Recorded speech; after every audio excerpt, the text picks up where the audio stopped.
College. Bakit siya nagni-networking? Di ba yan ang mga gawain ng mga taong walang pera, wala ng pangarap? Ano? Bottom line po ma'am, nasa sa inyo po kung ano yung pinaka-goal nyo. Ang goal nyo lang meron maidikit na diploma sa sa bahay ninyo.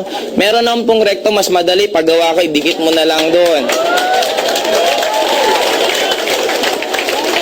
But end of the day, the important thing is, pag nagkaroon na po ako ng anak, anong tawag niyan? I'm willing na kung anong gusto niya, kung anong trip niya, hindi ako magdadaan sa basic na flow ng isang normal na tao na sinasabing normal na part. Kung siya pansin niyo ang bata, may mga bagay na magagaling siya. Sobrang galing niya. Nung pinakialaman na wala yung talent niya. Sabi ko nga, pinaka-perfect explanation ko na lang, bakit ang bata iwanan mo ng cellphone? 10 years old, hindi marunong, wag mong turuan, iwanan mo, marunong na mag-text, nakaka-call, nakaka-games. Bakit yung 50 years old na nag-aral na ng elementary, high school, college? Tama.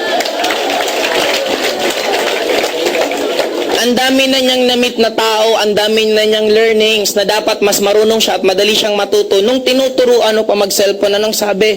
Ang hirap-hirap nito, anak, nung panahon namin kasi wala naman nito. Kasi most of us, we always live on the past. Maraming tao, alam mo, nung panahon ko, magaling ako. Panahon mo yun, tapos na yun. We don't need to live on our past. We don't need to live on our future. We need to live today. Ito yung buhay mo. Question pa po. Sige, sir.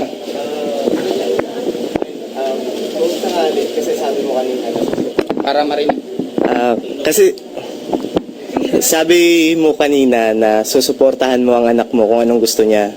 Paano kung gusto niya talagang mag-aral ng traditional way ng education natin? Anong sasabihin mo? Anong advice mo?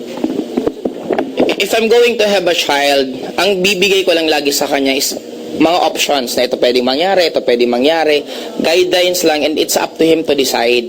Kasi ang learning sometimes, kahit ang isang tao sobrang tigas ng ulo, hindi mo siya pwedeng pilitin na magbago.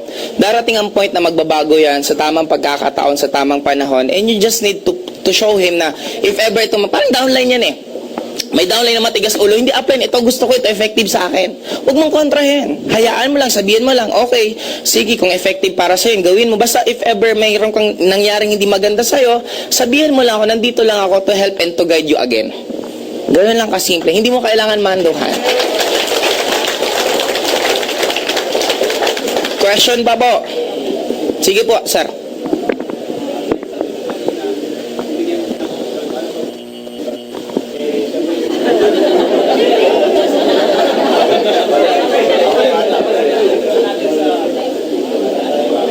Hindi. Kasi habang wala pa naman siyang ginagawa, pwede mo siyang gawin ng traditional na pag-education. Pero if ever sa akin, mas gusto ko home study. Kasi ang problema paminsan, pag hinalo mo yung bata, sa iba-iba kasi ang breeding ng kada bata.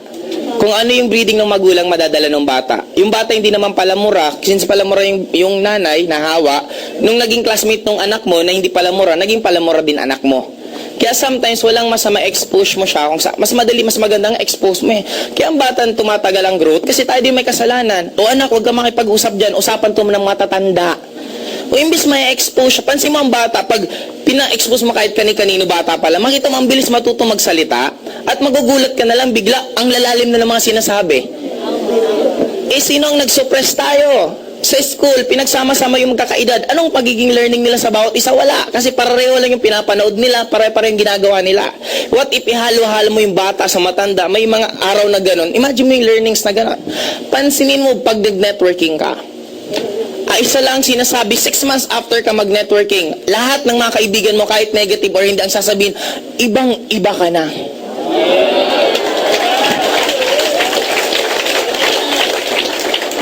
Dati hindi ka naman ganyan mag-isip. Dati ibang yun na lang nasasabi nila. Bakit ganun kabilis yung changes mo? Kasi nga ang dami mong namimit na tao na iba't iba. May mamimit kang mayaman, may mamimit kang pilosopo, may mamimit kang mapangarap, halo-halo. Napapabilis yung growth mo as a person. Bakit nagiging napakabagal? Sobrang busy tayo dito. Kaaabang sa mga nangyayari. Tama. Mga skandal, mga nangyari. Andyan, anong nangyari? Patingin nga. Pero yung iba na magaganda, wala kang pakialam. Pakialam ko dyan, hindi yan importante. Yung importante ito lang na nineglect natin. Yung hindi importante naman, yun ang inaabangan natin lahat. O impeachment. Bottom line, end of the day, magkakataluan dyan. Hindi naman sa pinipresentang ebidensya. Magkakataluan yan kung ano magiging desisyon ng mga senators. And end of the day, kahit ang magkaroon ng impeachment, mahirap umangat ang Philippines dahil sa 1987 Constitution. Bawal mag-invest ang isang foreigner dito sa Pilipinas na magkakaroon siya ng 100% shares. Magiging 40% lang lagi ang shares ng foreigner. Eh, sino mag-invest niyan dito? Tingnan naman parliament. Katulad ng Singapore, katulad ng British, sila napaka-successful nila. Bakit ayaw magkaroon ng 100% shares ang mga foreigner pag nagtayo sila ng negosyo kasi maaapektuhan yung mga tycoons natin? At normally, sila din na may-ari nito. Kaya ikaw control nila ang ibabalita o huwag may balita, baka matira tayo. Iba yung balita mo, ito, pag takpan mo na lang, iba na lang. Yung ano na lang, intriga sa ibang artistang pag-usapan para nandyan yung mga tao. Yung pinaka dapat pag-usapan, hindi na pinag-usapan kasi nga, natatakpan. In journalism, good news is bad news and bad news is good news. Pinatay si ganito, minasakar si ganito, front page. Tumulong si ganito, back page. You see, mas tinatakot tayo ng tinatakot. Mahirap yumaman, hindi po yan. Ang pagyaman po nasa sarili mo. Hindi po nasa country, hindi po nasaan. Kasi sabi nila, kung ang pagyaman nasa Amerika, bakit inimbento pa nilang beggar? Di sana walang naging mahirap sa Amerika kung ang pagyaman nandun. Hindi, kahit saan. At don't you know, mas maganda nga ang buhay sa Pilipinas. Sa Amerika, pag wala kang trabaho, patay ka doon. Dito, kahit wala kang trabaho, magtanim-tanim ka lang, mabubuhay ka.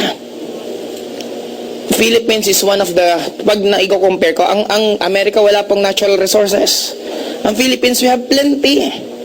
Kaya lang, nagiging tamad lang kasi ang Pilipino, magsasabi pag nire-record mo busy, pero pag dito, updated sa lahat. Ilang oras nanonood ng TV, pero busy yan. Question po. Sige po.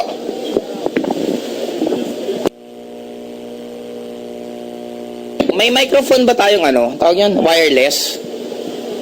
O sige, wala daw.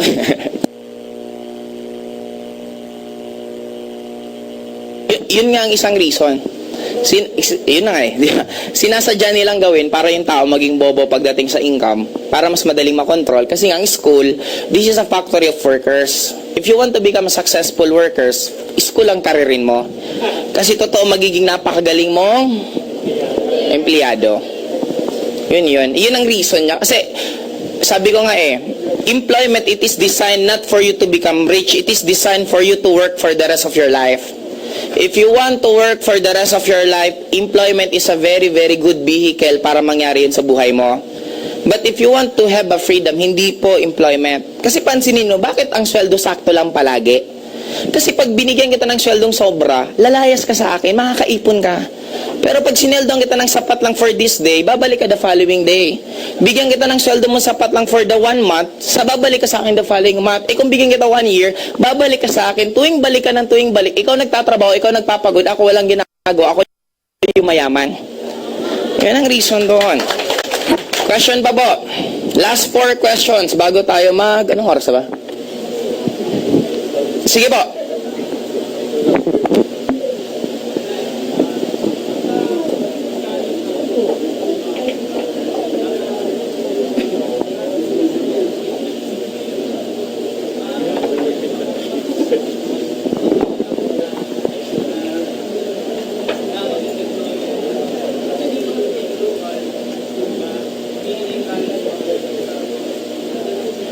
Wait. I need to be clear. Hindi po sa hindi namin ini-encourage na ang isang tao hindi mag-employment.